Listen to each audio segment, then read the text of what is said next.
आप समाजवादी पार्टी से लंबे समय से जुड़े रहे, आपकी मैं इस राजनीतिक यात्रा की बड़ी उपलब्धि जानना चाहूं तो वो क्या होगी चौहान साहब? लेकिन एक आरोप लगते हैं चौहान साहब आप पर कि आप ठाकुर जाति से आते हैं और समाजवादी पार्टी की रणनीतियों को अन्य पार्टियों के साथ साझा करते हैं। इस पर क्या कहना होगा आपका? आप रहे, उनके सहयोगी रहे, आप काफी साथ रहे, ऐसी क्या खास चीज थी जो उनसे आपने सीखी? चर्चा है अभी 15 जून को लखनऊ में जो मीटिंग हुई उसमें आबिद रजा ने आपका खुलकर विरोध किया, क्या वास्तव में ये सच्चाई है? लेकिन का बुलडोजर चलता है, कहीं कानून में तो है नहीं, जनता बहुत त्रस्त है। तो उन्होंने कहा मैं किसी विधायक का टिकट काटने नहीं जा रहा। अच्छा, किसी विधायक का टिकट नहीं काटने नहीं जा रहा हूँ, ये राष्ट्रीय अध्यक्ष भी है मीटिंग है। समाजवादी पार्टी बदायूं में आप सोचते हैं अंदरूनी गुटबाजी है, अगर गुटबाजी है तो खत्म कैसे की जाएगी? चुनाव आ जाएगा, उसी समय सिंबल दिया जाता है किसी व्यक्ति को तो उसे अपनी कैंपेनिंग करने में कम समय मिलेगा, तो इसका फायदा ना होकर नुकसान हो जाए। शायद 2-3 महीने में सब फाइनल हो जाएगी। वहां से जब पद की बात आई आपको नहीं मिला, ये पार्टी का निर्णय है या अंदरूनी गुटबाजी के तहत आपको महासचिव नहीं बनाया गया? ऐसे बहुत जगह पे हमने देखा पड़ा, क्या ये सही है? पार्टी में पार्टी में। अच्छा, क्या पद देख रहे हैं? पद की कोई लालसा नहीं है, कभी नहीं रही जी। पद की लालसा होती जी तो जो आपने छेड़ी दिया है जी, तो जाइए नरेश प्रताप से पूछ लीजिए। बदायूं से समाजवादी पार्टी के वरिष्ठ नेता और वरिष्ठ कार्यकर्ता भी मैं कह सकता हूं सुरेश पाल सिंह चौहान साहब,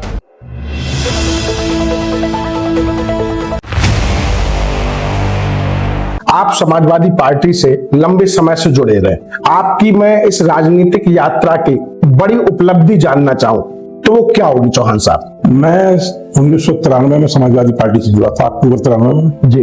और उस समय में 93 में बिलावर विधानसभा चुनाव लड़ा जी। मैं 93 लड़ा, 96 लड़ा, 2002 लड़ा जी। ये मेरा दुर्भाग्य था कि मैं बहुत कम अंतराल से चुनाव जो है जी चुनाव हारा जी। और मैं तब से लेके अब तक जी समाजवादी पार्टी में हूँ, समाजवादी पार्टी में रहूंगा जीवन पर्यंत जी, समाजवादी पार्टी में। जहां तक मेरी समाजवादी पार्टी की लंबी यात्रा की बात है, मुझे फक्र है जी कि मेरे राजनीतिक गुरु जी स्वर्गीय श्री बनवारी सिंह जी जो आज हमारे बीच नहीं है जी, उनका मुझे बहुत सानिध्य मिला जी। उनका सानिध्य मुझे एक पिता के रूप में जी, एक बड़े भाई के रूप में जी, और पार्टी की रीत नीत जी, जिस तरह से पार्टी चलानी चाहिए नीति मिला। मुझे फक्र है जी कि लोग एमएलए बनके तो बहुत लोग जान जाते हैं जी, लेकिन मैं एमएलए नहीं बन पाया जी। लेकिन प्रदेश का कोई ऐसा जिला नहीं है जी जी जहाँ के पार्टी के वरिष्ठ नेता जी मुझे व्यक्तिगत रूप से न जानते, और इसका सारा का सारा श्रेय जी स्वर्गीय बनवारी सिंह। मुझे कोई संकोच नहीं है, मैं जिस जिले में जाऊंगा जी, अगर मैं यहाँ से फोन कर दूंगा जी, नहीं भी कर दूंगा जी, और लोगों को पता हो जाएगा तो मैं वो लोग मुझसे मिलने आते हैं। मैं अभी थोड़े दिन पहले जी रामनगरी अयोध्या गया था जी, मुझे नहीं पता था कि वहां लोगों को कैसे पता लग गया जी। पार्टी के जो वरिष्ठ लोग थे, जो नेता लोग थे जी, और जो प्रेस मीडिया के लोग थे जी, उन्होंने मुझे फोन किया। मैं बड़ा अचंभा गया, मैंने कहा मैं मंदिर से निकल रहा हूँ दर्शन करके। बोले आपका प्रोग्राम क्या है? मैंने कहा होटल जाऊंगा, वहां से कपड़े पैक करूंगा, वापसी है।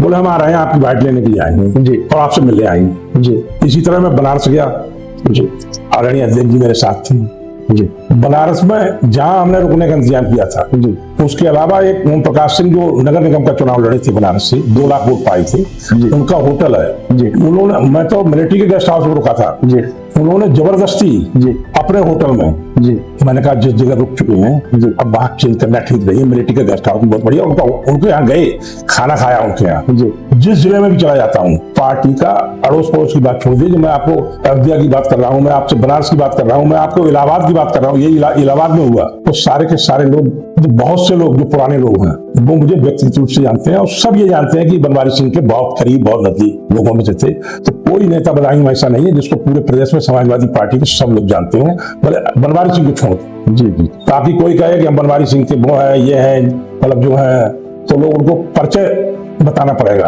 और इससे ज्यादा भाग्यशाली मैं क्या हो सकता हूँ? ये सब समाजवादी पार्टी की देन थी। ये कहना कोई दोहराए नहीं होगा चौहान साहब, सबसे बड़ी अगर उपलब्धि ये है कि आप स्वर्गीय श्री बनवारी सिंह यादव जी के साथ रहे। आज प्रदेश भर में कोई समाजवादी पार्टी का नेता कार्यकर्ता है वो आपको जानता है, पहचानता है। और प्रदेश कार्यालय में भी जी राष्ट्रीय अध्यक्ष जी मुझको बाई नेम बाई फेस 2-3 बार राष्ट्रीय अध्यक्ष जी, एक बार जब चुनाव आए थे एक ही दिन बीच में रह गया था, मुझसे बजी दिन मीटिंग थी, मुझसे कह रहे तुम हेलीकॉप्टर से चलो जी मेरे साथ। तो मैंने कहा बस्ता कौन बांटेगा जी, तो बोले किसी को भेज दो। तो मैंने सरवन थे घटपुरी की जी, मैंने राष्ट्रीय अध्यक्ष जी से अनुरोध किया, मैंने इन्हें लेते जाओ, वो असबोली ले गए यहाँ से। एक बार राष्ट्रीय अध्यक्ष जी दसरे के आए तो मैं आंवला से उनको लेके आया और बिनावर मीटिंग कराई, फिर दातारगंज मीटिंग कराई। तो वो जहाँ कहीं भी होते भी हैं, जैसे मान लो यहाँ बदायूं आए जी, जब भी अगर मैं मेरी आदत ही नहीं है भीड़ में भागता फिरूं, मैं दूर खड़ा होता हूँ तो दूर से इशारा करके बुलाते रहे चौहान बुलाओ। तो ये भाई सबसे बड़ी बात है, कोई भी पार्टी का कार्यकर्ता, राष्ट्रीय बहुत छोटे कार्यकर्ता का सम्मान करे, एक पार्टी के लिए यही सबसे बड़ी बात है। और कार्यकर्ता उस पार्टी के प्रति समर्पण रखे, आप जैसा कार्यकर्ता भी पार्टी को मिलना, मुझे तो लगता है आज के समय में बड़ी बात होगी, क्योंकि समर्पण भी होना बहुत बड़ी बात है। एक लंबा मैंने इसलिए कहा क्योंकि आपने अब तक आप बताया 93 से हम जुड़े, अक्टूबर 93 में, और आज तक आप समाजवादी पार्टी के साथ हैं, खड़े हुए हैं, किसी पार्टी का किसी दूसरी पार्टी में नहीं गए। लेकिन एक आरोप लगते हैं चौहान साहब आप पर कि आप ठाकुर जाति से आते हैं और समाजवादी पार्टी की रणनीतियों को अन्य पार्टियों के साथ साझा करते हैं, इस पर क्या कहना होगा आपका? कोई प्रमाण आपके पास हो तो आप बताइए। मैंने कहा ना आरोप लगते हैं। नहीं, आरोप लगते हैं, मतलब जो लोग कहने को तो मैं भी अभी कुछ कह दूं, लेकिन अगर किसी के पास कोई प्रमाण हो, कोई सबूत हो इस बात का, या मेरी वफादारी पर कोई उंगली उठाए, इससे ज्यादा घटिया काम कोई कर नहीं सकता जी। जैसा चौहान साहब आपने बताया, बनवारी सिंह यादव को आप पिता तुल्य मानते हैं, उनके काफी सहयोग आप रहे, उनके सहयोगी रहे, आप काफी साथ रहे। ऐसी क्या खास चीज थी जो उनसे आपने सीखी? उनमें बहुत खूबियां थी बनवारी सिंह जी। सबसे बड़ी खूबी तो उनकी ये थी कि वो टाइम की बहुत पंक्चुअल थी जी। अगर उन्होंने कभी आपको 5 बजे का टाइम दिया है जी, चाहे दिन के 5 बजे हो चाहे सुबह के 5 बजे हो, तो 5 बजने में 5 नहीं बज पाएंगे तब तक वो आपके पास पहुंच जाएंगे। अच्छा, ये उनकी क्वालिटी थी जो बहुत कम लोगों में होती जी। ये क्वालिटी मेरे फादर में भी थी जी, ये क्वालिटी मेरे वकालत के राजनीतिक गुरु बाबूराम स्वरूप सिंह में भी थी जी। और वो हर आदमी को पहचानते थे बनवारी सिंह, हर आदमी की नल पहचानते थे, दूर से देख लेते थे कि फला आदमी है बाई नेम। और उनकी सबसे बड़ी क्वालिटी ये थी कि जब मोबाइल नंबर शुरू हुए तो कभी उन्होंने डायरी मेंटेन नहीं की, मोबाइल पे नंबर याद, सब नंबर उनको मौजवानी याद थी, हजारों नंबर मौजवानी याद थी। और वो इशारा करके हमको कहते थे फला का नंबर मिलाओ, हम भूल जाते थे, लेकिन अरे यार तुम भूल गए जी, और उनको याद रहते। दूसरा उनमें ये था कि संयम बरतने की क्षमता थी। वो हमेशा ये कहते थे कि एक तो बड़े नेताओं से आगे घूमड़ मत करो, दूसरे पैशंस रखिए। 2-2, 3-3, 4-4 घंटा हम लोग बैठते थे। और उनमें जो मुझे मेरे दिल को जो सबसे बड़ी खूबी उनकी छू गई, वो 2-3 बातें थी।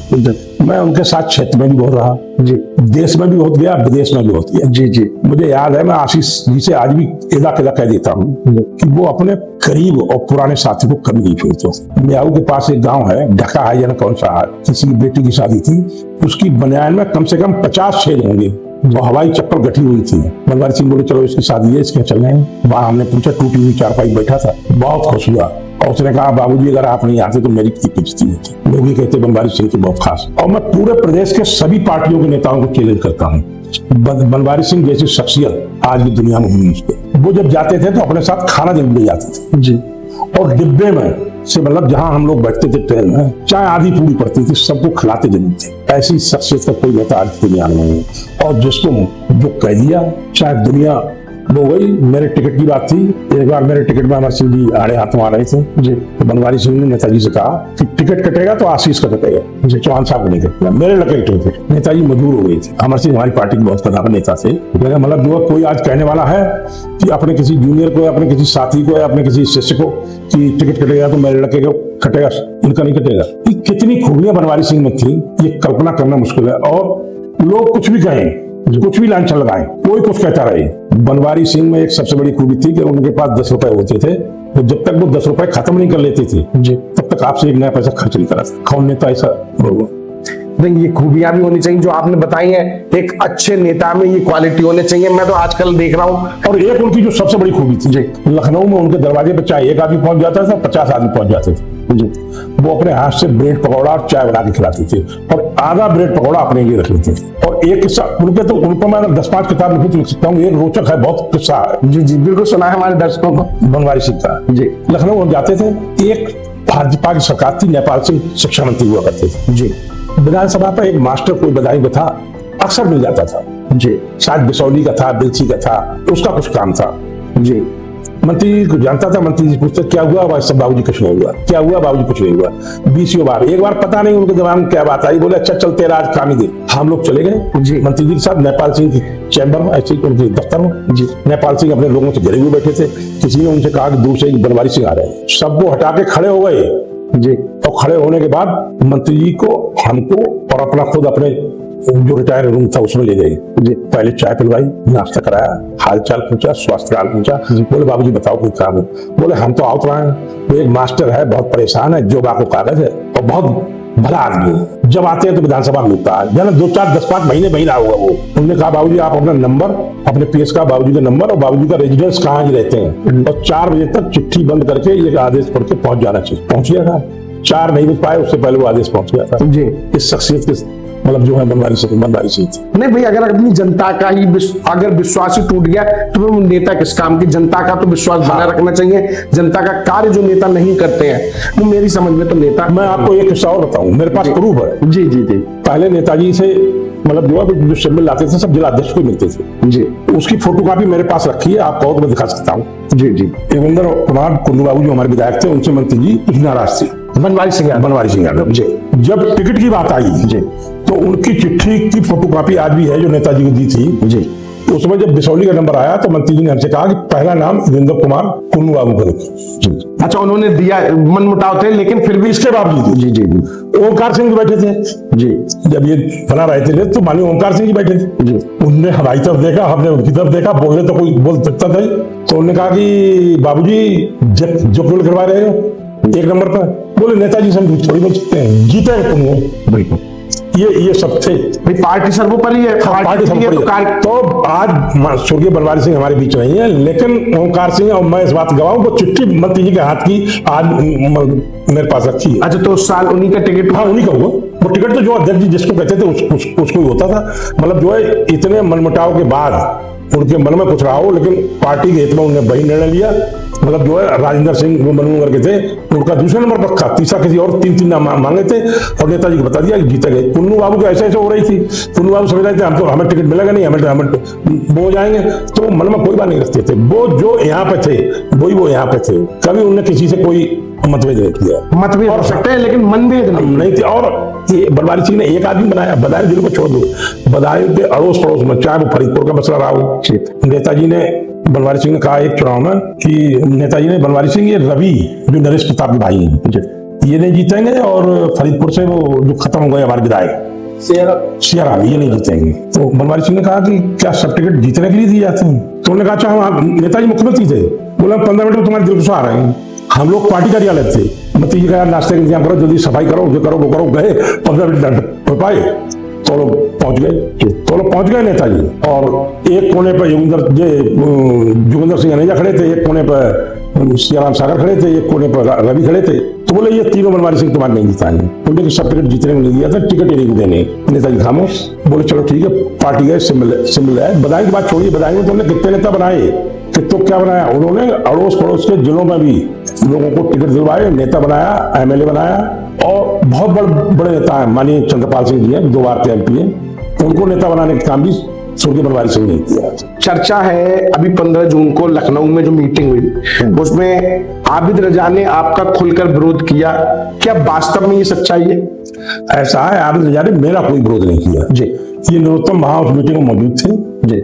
मसला शुरू होता है ककराले से जी। तो ककराले में लोगों पर मुकदमा लिखाए गए थे उस पर, और कादर चौक की मस्जिद जो पुलिस ने अभी तोड़ी थी उस पर आबिद रजा ने माननीय आशीष जी के और माननीय हिमांशु जी के विरोध में कहना शुरू किया। जो वो असत्य बोल रहे थे आदित्य रजा जी। आदित्य रजा मुझसे बीच में, इधर मैं बैठा था, बीच में आदित्य बैठे थे, उधर आदित्य रजा बैठे थे। उस पर मैं खड़ा हो गया, मैंने कहा मुझे भी एक मिनट तुम बात कर। मैंने कहा ये बिल्कुल गलत कर रहे हैं। वहां जब झगड़ा हुआ था, मुकदमा लिखा गया था, तो मैं ककराली भी गया आशीष जी के साथ, और एसपी मेरी जाति का था। मैं एसपी से मेरा झगड़ा हुआ और 7, 8, 9 महीने तक मैं एसपी से नहीं बोला। वहां जितनी लोगों की मदद कर सकते थे, एसपी ने ये कह दिया था, वो थे ओपी सिंह, उन्होंने ये कह दिया था कि मैं ककराला में ये करूंगा, वो करूंगा, पत्थर चलवाऊंगा, आंसू गैस चलवाऊंगा, गोली चलवाऊंगा। तो हमने कहा आप ही नहीं चलवा सकते हो, ये काम तो कोई दूसरा भी कर सकता है। उस समय ना कोई आदित्य गए थे, ना कोई और मुसलमान नेता गया था यहाँ से। अगर गए थे तो आशीष जी गए थे, मैं गया था, हेमंत गए थे। एसपी से तो 2-3 बार मिला, और ओपी सिंह से मेरे संबंध भी थे ना। 7 महीना ओपी सिंह के गया नहीं। अच्छा, आपकी वहां पर मुचावरी हो गई? ये नहीं, राष्ट्रीय अध्यक्ष से हमने कहा, उन्होंने मतलब ये कहा, मैंने कहा ये गलत कहते हैं, झूठ बोलते हैं। उन्हें तो माननीय आशीष जी की और हेमंत जी की बुराई करनी थी। ये चाहे मुचावरी समझ लो, चाहे चलो झूठ बोल रहे थे, तो मुझे बर्दाश्त नहीं हुआ। तो मैंने कहा, उसने मुझसे कहा कि आप नहीं बोल सकते हो। मैं तो नहीं बोल सकता हूँ, मैं पार्टी कार्यकर्ता हूँ, पार्टी पदाधिकारी हूँ, मुझे बोलने में क्या दिक्कत है? तो ये पूरी सच्चाई थी, आप लोग हमारे साथ देख रहे थे। अच्छा, 2027 का चुनाव भी नजदीक है, मीटिंग भी हुई है, क्या लगता है बदायूं से समाजवादी पार्टी का किस तरीके का? पब्लिक बिल्कुल तैयार है जी, चाहे व्यापारी वर्ग हो जी, चाहे नौकर पेशा वर्ग हो, चाहे किसान वर्ग हो, सभी लोग जी, चाहे अल्पसंख्यक हो, चाहे बहुसंख्यक हो, सभी लोग भारतीय जनता पार्टी की रीत नीति और उनके कार्यकलापों से बहुत नाराज हैं जी। एक इनका बुलडोजर चलता है जी, कहीं कानून में तो है नहीं जी। तो जनता बहुत त्रस्त है, ना खाद मिल रही है, खाद की देखो क्या स्थिति कर दी है, डीजल की क्या स्थिति कर दी है, गैस की क्या स्थिति कर दी है, खाद्य पदार्थों पर कितना आसमान पर जा रहे हैं। आम आदमी परेशान है, त्रस्त है, बच्चों की पढ़ाई, सुरक्षा, ये सिर्फ दबाव की राजनीति है भारतीय जनता पार्टी की, इसके अलावा कुछ नहीं है। और निश्चित रूप से 17 में माननीय राष्ट्रीय अध्यक्ष अखिलेश यादव जो वो प्रदेश के मुख्यमंत्री बनेंगे, तभी इस प्रदेश का सुधार होगा। अच्छा, किस किस का लगता है बदायूं की 6 सीटों में से किसी का फाइनल है अभी तक? किसे देखें कि भाई बदायूं से, या मान लो किस जगह से किसका टिकट हो सकता है? अभी देखिए भाई, आपका अनुभव भी है, आपका अनुभव क्या कहता है? देखिए ऐसा ना, ये तो पार्टी की अंदरूनी नीति है जी। इसको तो राष्ट्रीय अध्यक्ष जी जिसको लाएंगे जी, उसको जिस पर साइकिल के निशान होगा, हम सब उसके पीछे होंगे। बहरहाल ये बात भी आई थी, तो उन्होंने कहा मैं किसी विधायक का टिकट काटने नहीं जा रहा। अच्छा, किसी विधायक का टिकट नहीं काटने नहीं जा रहा हूँ, ये राष्ट्रीय अध्यक्ष ने मीटिंग में बात कही थी। आपको क्या लगता है, किसी विधायक का टिकट नहीं कटेगा तो जो अब जैसे बदायूं में विधायक है नहीं, तो किसका चांसेस बन सकते हैं? अब जो राष्ट्रीय अध्यक्ष जी की उस पर खरा उतरेगा, नीतियों पर। हाँ, नीतियों पर खरा उतरेगा। अच्छा, खरा भी उतरेगा जी, और जिसका क्षेत्र मजबूत भी होगा उसको टिकट, इसको पार्टी टिकट देगी, जिसको पार्टी। अच्छा, आपका इतना लंबा राजनीतिक अनुभव है समाजवादी पार्टी को लेकर, आज नए नेता भी आ रहे हैं, जैसे हम देखें शेखुपुर विधायक हिमांशु यादव भी भाई युवा नेता है, आदित्य यादव भी युवा नेता, हमारे लोकसभा के सांसद। आपसे कभी पूछते हैं कि बदायूं में इस क्या होना चाहिए? आपके अनुभव का फायदा लेते हैं? नहीं, चुनाव में बात होती थी जी, अब मिल जाते हैं तो बाकी और बातें होती हैं। टिकट के बारे में किसी नेता की कोई बात नहीं। टिकट नहीं, जैसे पूछते हैं कि भाई बदायूं में क्या चल रहा है, क्या और विकास होना चाहिए? अभी राष्ट्रीय अध्यक्ष जी ने अभी जो 15 तारीख को मीटिंग बुलाई थी, उससे पहले उनका एक प्रपत्र आया था कि बदायूं की हर विधानसभा में भारतीय जनता पार्टी ने क्या किया और हमने क्या किया, हम क्या चाहते हैं हर विधानसभा में। तो जो भारतीय जनता पार्टी ने किया वो लिख के दे दिया, हम जो हर विधानसभा में क्या क्या चाहते हैं जब सपा की सरकार बनेगी वो भी लिख के देती है। घोषणा पत्र की तैयारी अभी से स्टार्ट है। हाँ, मतलब जो अब ये तो वो जाने, उन्होंने ये मांगा था तो ये ब्यौरा उनको उपलब्ध जैसे ही आया, जिस दिन आया था उसी दिन सब जो हमारे पार्टी के नेता हैं विधानसभा देख रहे हैं, उनसे सबसे पूछ कर उसी दिन ये बात जो है ये चिट्ठी फैक्स कर दी थी, सबकी सहमति से बना। तो वो आने वाला वक्त तय करेगा बदायूं में राजनीति गद्दी किसको मिलेगी। फिलहाल तो हमारे साथ जुड़े हुए हैं चौहान साहब। चौहान साहब, कुछ बारीक सवाल और रह गए। समाजवादी पार्टी बदायूं में आप सोचते हैं अंदरूनी गुटबाजी है? अगर गुटबाजी है तो खत्म कैसे की जाएगी? राष्ट्रीय अध्यक्ष ने ये मीटिंग मेन रूप से इसीलिए बुलाई थी जी। कुछ लोग अब खामोश हुए भी हैं, इससे आने वाले समय में और भी खामोश होंगे। गुटबाजी तो देखिए, घर में 4 बर्तन होते हैं, खटकते भी हैं, फिर एक होते हैं। इसी तरह से पार्टी बड़ी है, कहीं कहीं छोटे मोटे मतभेद हैं जी, मनभेद भी है।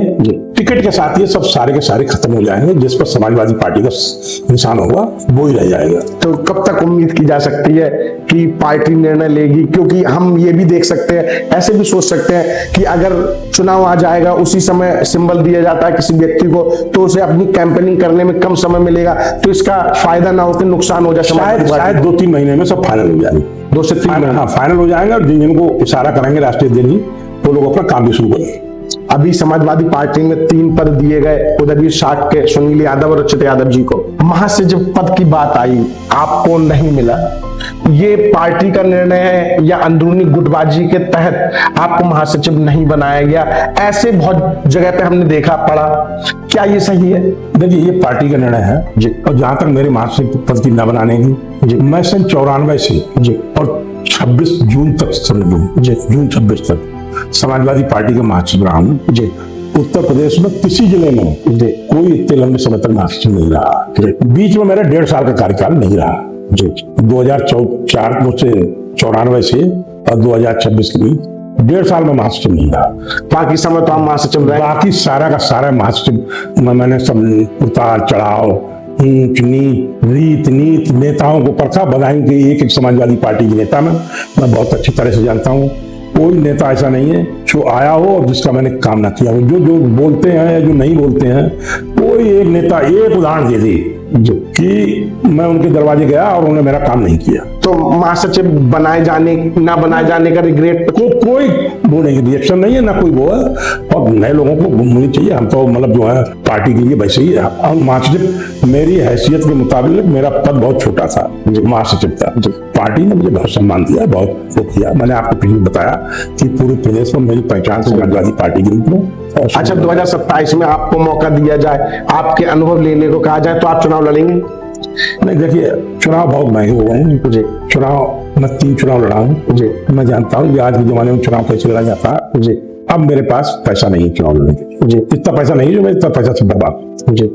3 चुनाव लड़के आदमी मतलब राजनीतिक यात्रा में चुनाव नहीं, चुनाव नहीं लड़ेंगे। पार्टी संगठन काम पार्टी में है, पार्टी में। अच्छा, क्या पद देख रहे हैं? पद की कोई लालसा नहीं, कभी नहीं रही जी। पद की लालसा होती जी तो जो आपने छेड़ी दिया है तो जाइए नरेश प्रताप सिंह की पूछ लीजिए। 2 बार मुझे जिला अध्यक्ष बनवा रही थी, 2 बार, और दोनों बार मैंने बनवारी सिंह से कह दिया। मैंने कहा नरेश प्रताप सिंह ये करवाई। नरेश प्रताप सिंह पूछा, और जिनको उन्होंने टाफियां दी थी उनका क्या हाल हुआ? मैं मतलब अगर तक कमजोर होता तो मैं नरेश प्रताप सिंह की बात में आ गया होता। तो पद की लालसा नहीं है, पार्टी को बढ़ाना है। हाँ, समाजवादी पार्टी फले फूले, बस सरकार बना। 2027 में कितने % चांसेस आप देख रहे हैं चुनाव में जीतोगी और अखिलेश यादव मुख्यमंत्री? मुझे लगता है कि 100% अखिलेश यादव जी मुख्यमंत्री बनाएंगे, क्योंकि सभी वर्ग त्रस्त है। और अगर इस 27 में अखिलेश यादव जी मुख्यमंत्री नहीं बन पाते हैं तो उत्तर प्रदेश का क्या भविष्य होगा कोई नहीं कह सकता। जो गर्त में है उससे भी ज्यादा गर्त में चला जाएगा। इसलिए अखिलेश यादव का 2027 में मुख्यमंत्री बनना जनता के हित में, विद्यार्थियों के हित में, किसान के हित में, मजदूर के हित में, व्यापारी के हित में और अल्पसंख्यक के अगड़े पिछड़े सबके हित में समाजवादी पार्टी की सरकार बनना बहुत जरूरी है। जब समाजवादी पार्टी की सरकार बनी तो प्रदेश खुशहाली की तरफ बढ़ा। हमारे साथ मौजूद है बदायूं से समाजवादी पार्टी के वरिष्ठ नेता और वरिष्ठ कार्यकर्ता भी मैं कह सकता हूं, सुरेश पाल सिंह चौहान साहब। बहुत समय लिया, थैंक यू आपका, आपने मुझे इतना धन्यवाद।